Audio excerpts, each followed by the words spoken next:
Hello, everyone. Thank you for joining us this evening again. We will reserve this evening to give you some inspiration on how you could address the main challenges. And we also want to help you to find your teammates. Um, so what do we have planned? We will have first, just to give you a quick overview again of last week, what has already passed. We started with an info session, then we presented you our organizers on Tuesday. Then yesterday there was the introduction to the Swiss data set, and today finally we will talk again about some local themes in Switzerland, which maybe could be fun for you to address, and then also find your teammates, as already said. If you have missed some of these sessions, don't worry, they will actually be available on a playlist, and I already sent you the link to this playlist on Discord, so go on and check it out if you like. Then also, this is just a quick reminder to make sure that you're signed up to all the platforms. Right now you're on Eventia, but make sure that you're also on Discord, especially if you want to communicate with your teammates in the future.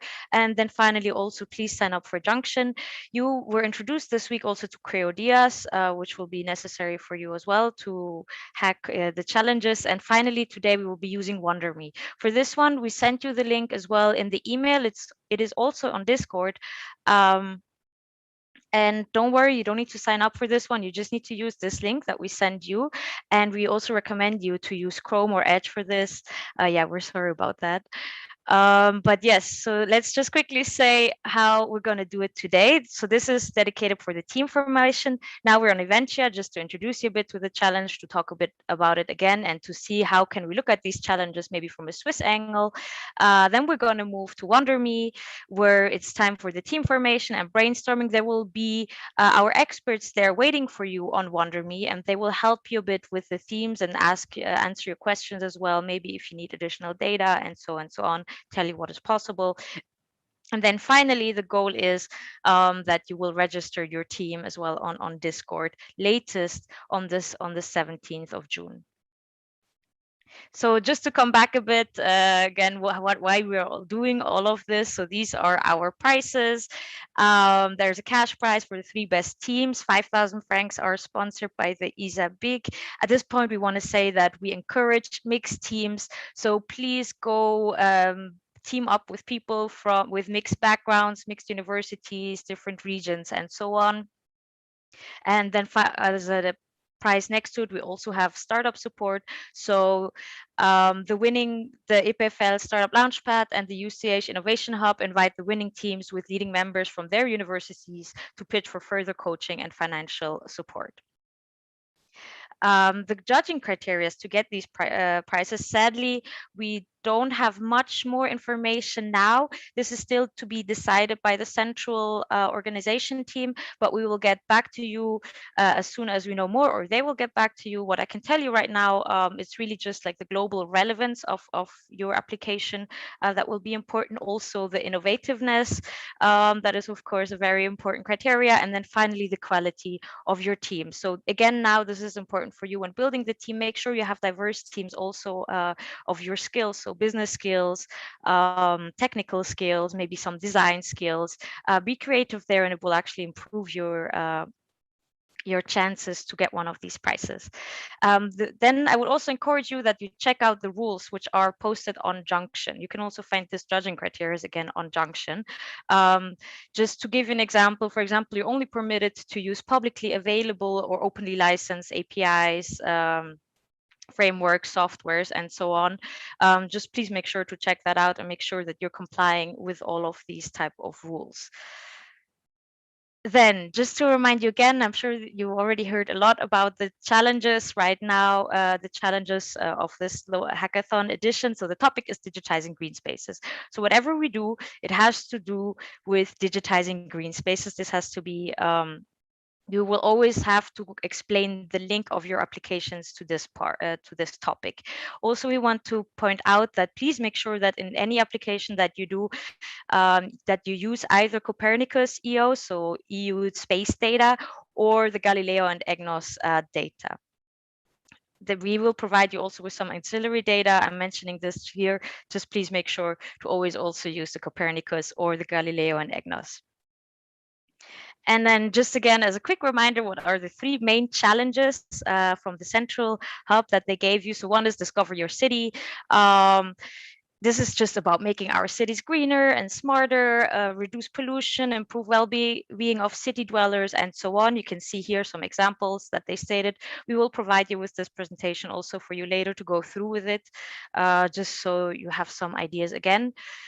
Then the second one is staying fit and healthy.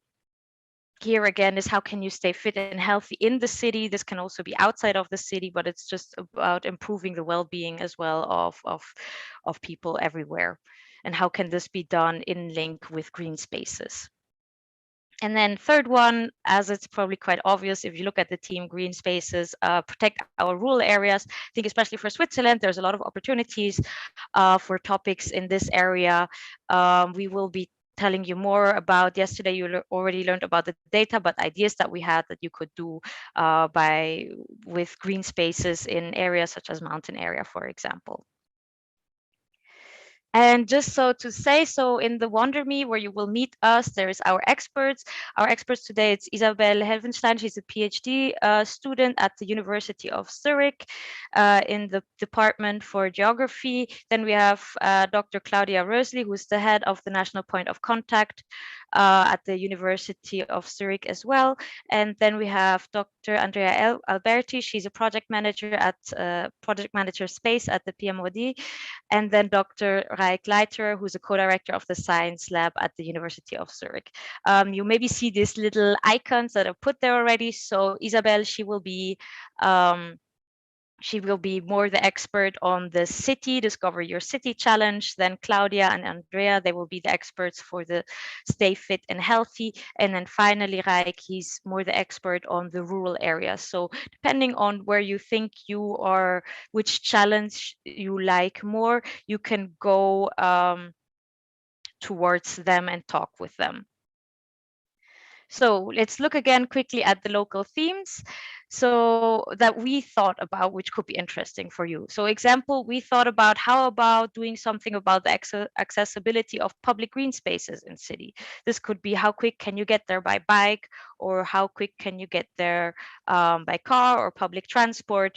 Are there actually many public green spaces in your city?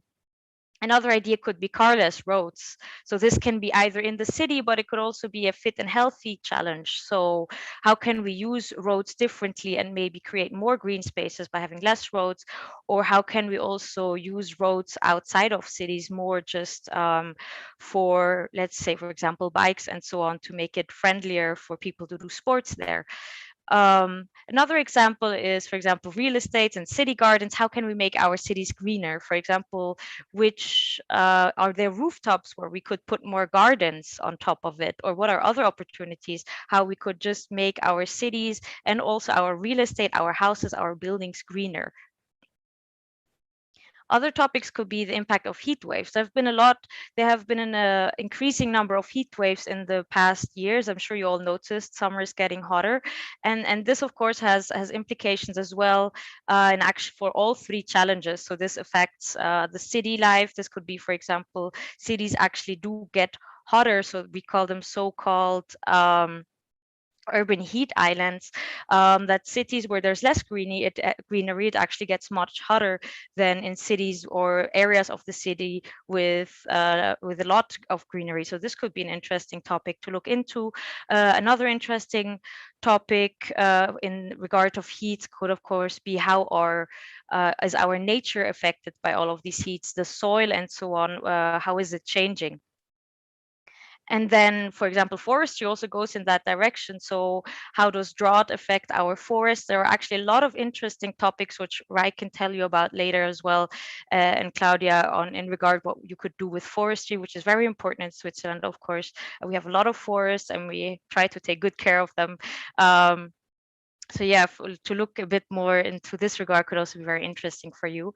And then as a additional topic could be air quality. This could be simply how is the air quality linked to areas around green, where there's a lot of green spaces, for example, or what is it, how is it changing throughout the day, and so on. Another example could be hiking, which is of course very obvious, as you already said. We also have a data set which is linked to hiking trails and so on. So here you could also do a lot about different hiking paths, or maybe the safety of these hiking passes, or how suitable they are for different people, and so on. So just was just some ideas, some inspiration. Maybe what could we do with all of these different topics from a Swiss point of view? How do they affect us? What could we do out of them? We have just listed them here again for you. If maybe you all have completely different ideas, which also suit the challenges that were posted, the 3 main challenges. So just go ahead and go for these. Or if you think one of these is interesting, you're free to also pick up a bit on one of these themes and then move on with it. Just to see here at you see also again the data that we have. We have Sentinel-2 data, so imagery. We have Landsat-8, which is going to be more about heat and so on. This is just to mention again, yes, we use Landsat-8 because this is data is not available for us from the Sentinel group. But as I said already, please make sure that if you use the Landsat-8, that you either use an additional satellite data as well from the Copernicus, or that you use some GNSS as well. And then we also have different data, for example, from Swiss Topo. This includes the data, for example, of the height of the terrain, so the height differences, but also hiking path and public transport stations. And if you want, we can also still get more data on this, for example, different buildings and so on. So pattern the grid of the different buildings. And then additionally, we also have data from the Swiss Meteo, which is just daily data for 2 stations that we have in Zurich and in Sion. And this just also gives you different ideas. And then finally, there is also the open data Swiss. So if you have a specific idea on what you would like to do, and you feel like this data might not be enough, or your expert tells you, okay, we might need additional data, we will try our best to get this data for you until the hackathon. At this point, I would also like to mention you're only allowed to start hacking actually on the 18th. So please don't start before with these things. And now we come to the more interesting parts of the team structure. We have you have to be at least 3 people and maximum 8 in each team. So 3, why 3? We would like to see 1 project manager who's just responsible for communication within the team and the communication with us on Discord, and just is also in charge, and knows about the deliverables. Then we need 1 like technical lead, so your head hacker kind of, and then we would also like to have 1 business model lead. And then you're actually free to give out additional roles for all the additional members you like to have. As said, you can be between 3 and 8 people. One other thing just to keep in mind is that the participants, you have to be a resident of an EU member state, Norway, Iceland, or Switzerland, and you must be 18 or above. And then finally, these are the deliverables. So this is quite a long list, and I suggest that you check it out yourself on Junction, just so that you know the final project that you have. So your code and so on, you will have to submit it on Sunday at 2:30. They will also ask you to do a small video. We will still ask for more information on that to really know what has to be delivered in the video and what will have to be delivered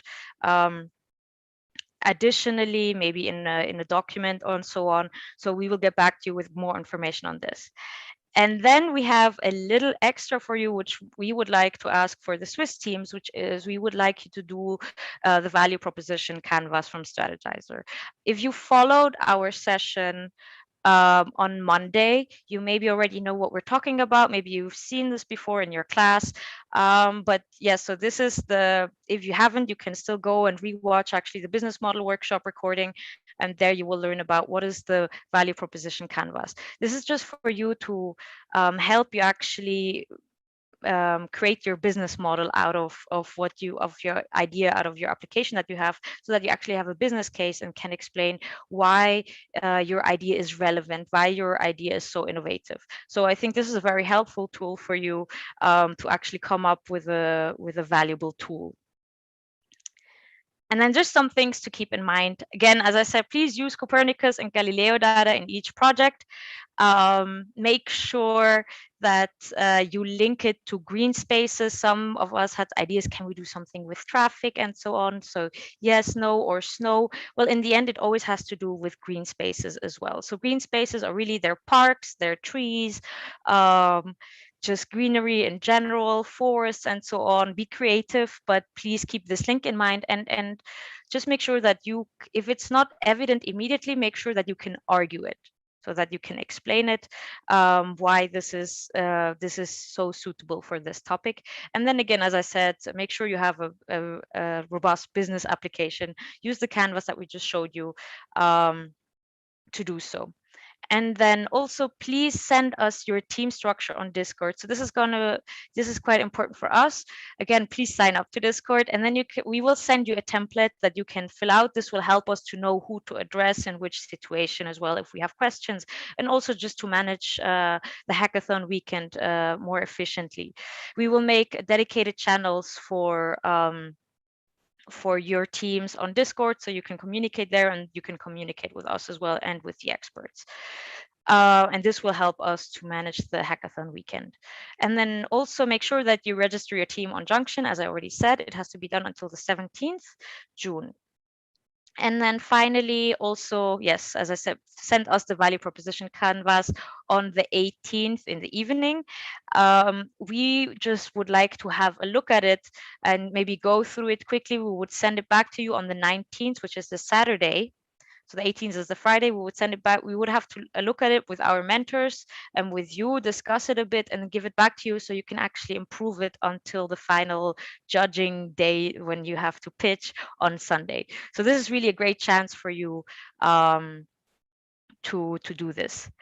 And with this, I am done for this first part. We have now a 10-minute break around, and then we can meet at 6:30 on WonderMe. As I already said, the link for WonderMe, you can find it on Discord, and you can find it in the email. You can also find it here in the description. Yes, so please visit us there, and I'm actually very excited to finally meet all of you. Thank you very much.